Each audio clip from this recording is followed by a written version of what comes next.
The Park Café stood as a beacon of refinement in the heart of the city, nestled between symmetrical rows of perfectly trimmed trees and the rhythmic splashing of a nearby fountain. Sunlight streamed through the leafy canopy above, dappling the white linen-covered tables where the city's elite gathered, sipping on aromatic coffee and indulging in exquisitely plated delicacies. Waiters in immaculate uniforms glided between patrons, balancing trays of steaming soups, artfully arranged salads, and golden pastries still warm from the oven. The air buzzed with hushed conversations, the occasional clink of glasses punctuating the scene. Laughter floated across the patio, mixing with the faint scent of freshly baked bread and blooming jasmine. At the very center of this carefully curated paradise sat Bernard Green, a man whose name commanded respect and whose presence demanded attention. At 72, he was the embodiment of power, having built his empire from the ground up. Decades ago, he had entered the cutthroat world of real estate and emerged as one of the wealthiest men in the country. His empire extended far beyond property now. He held stakes in industries that touched the lives of millions, from finance to technology, transportation to high-end fashion. He adjusted his gold-rimmed glasses and scanned the menu with an air of mild disinterest, his sharp mind distracted by thoughts beyond the elegant dishes listed in looping artistic script. Though his face bore the lines of age, his presence was as commanding as ever. However, there was something about his movements today, slower, more deliberate, that hinted at an unspoken weariness. Opposite him sat Marissa, his much younger wife, a woman who seemed sculpted for perfection. Her sleek black hair cascaded in smooth waves, framing a face untouched by time. Her lips, painted a daring shade of red, curved in a subtle smile, yet her emerald eyes betrayed an emotion far more complex. A diamond bracelet glistened on her wrist as she absently twirled it, her other hand idly tapping against the polished surface of the table. Marissa's attention, however, was not on Bernard. It was on the glowing screen of her phone, her manicured fingers scrolling with practiced ease. She exuded elegance, but her detachment was undeniable. The intimate setting, the expensive wine, the pristine white dishware, it was all wasted on her. She glanced up briefly, catching Bernard's expectant gaze. Her lips parted in a perfectly practiced smile. "I'm right here," she assured him, slipping her phone into her bag. "You know how much I love these lunches." Across the patio, just beyond the ornate black railing that separated the privileged from the overlooked, a boy stood motionless. He was small, barely more than a shadow against the vibrant world that bustled before him. His hoodie, oversized and worn thin, hung from his narrow frame, and his dark eyes darted hungrily between tables, scanning for opportunity.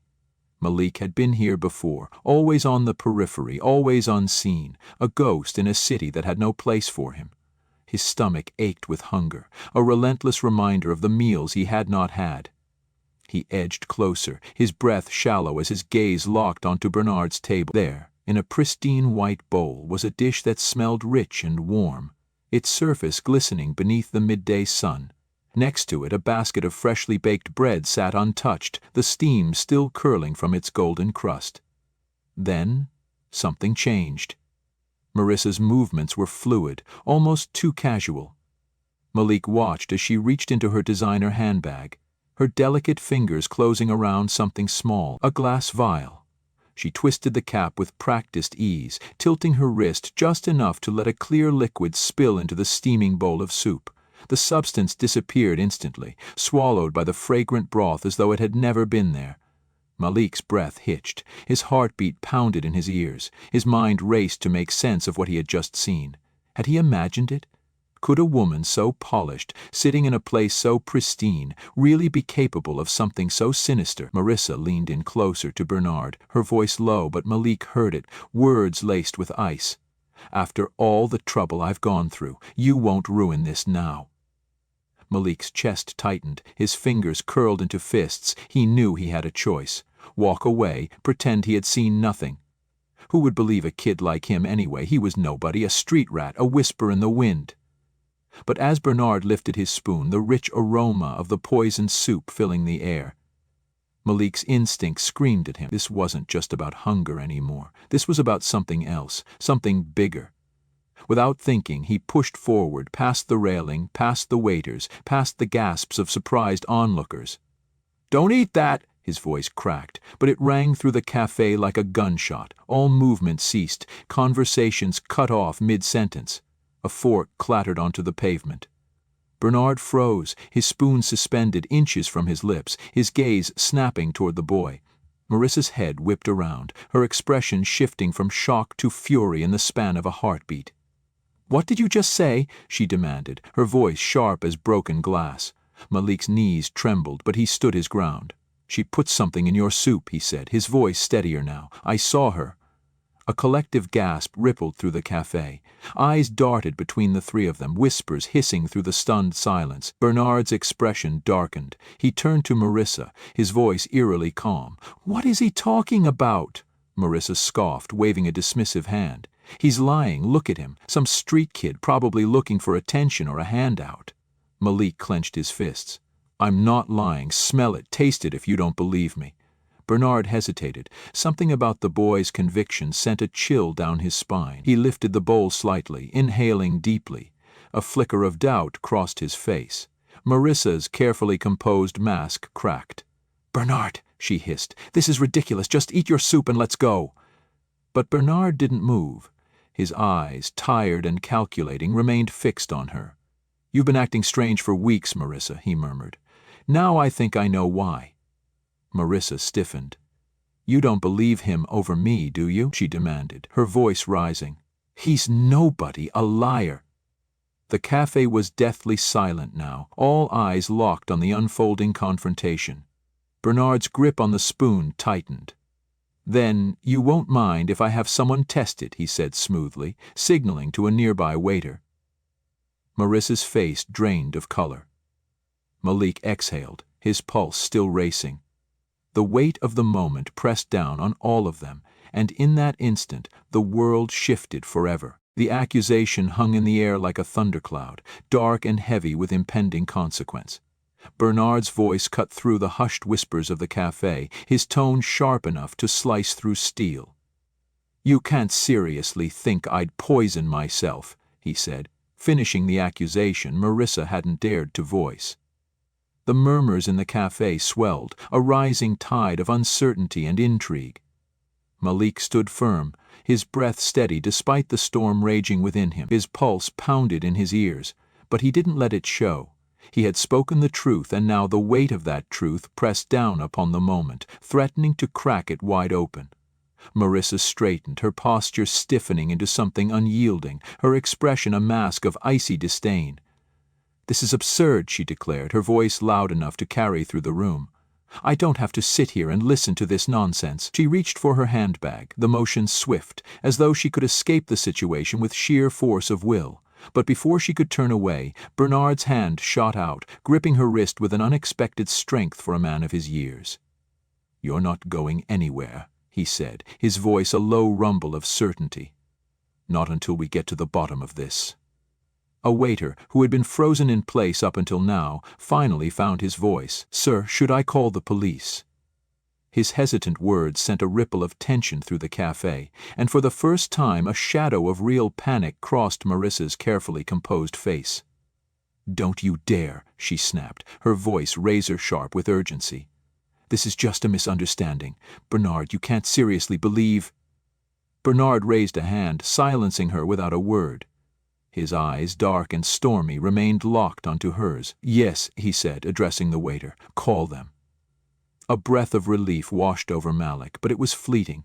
This wasn't over yet. The truth still lay beneath the surface, writhing, waiting to break free.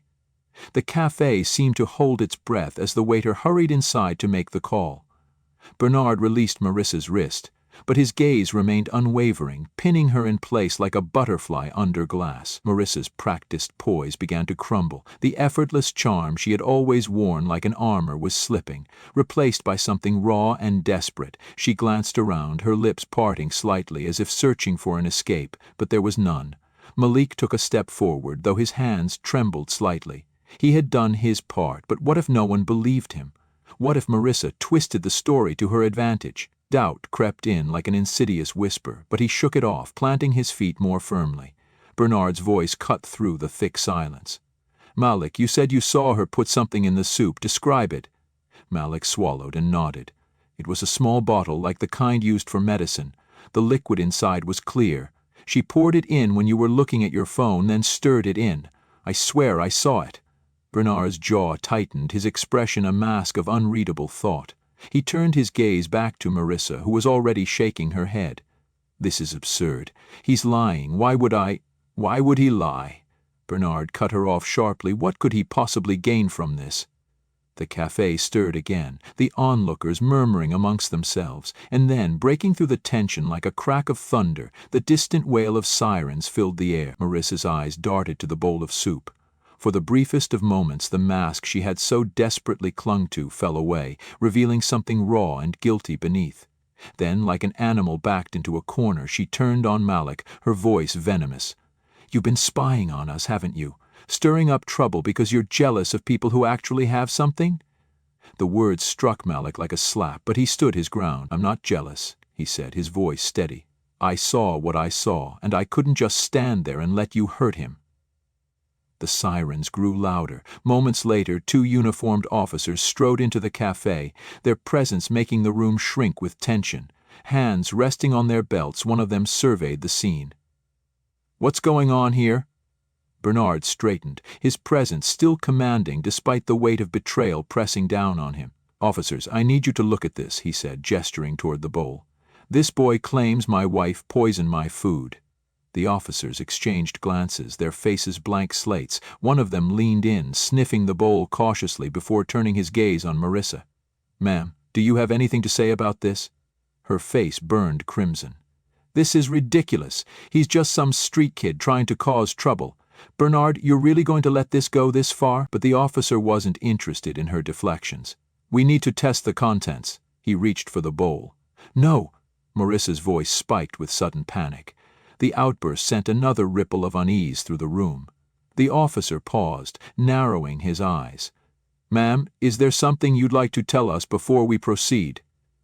Her chest rose and fell rapidly. She looked at Bernard, then at the officers, her fingers digging into the leather of her handbag. Finally, as if the weight of inevitability had crushed her resistance, she exhaled sharply. "Fine," she spat, her voice dripping with venom. "You want the truth?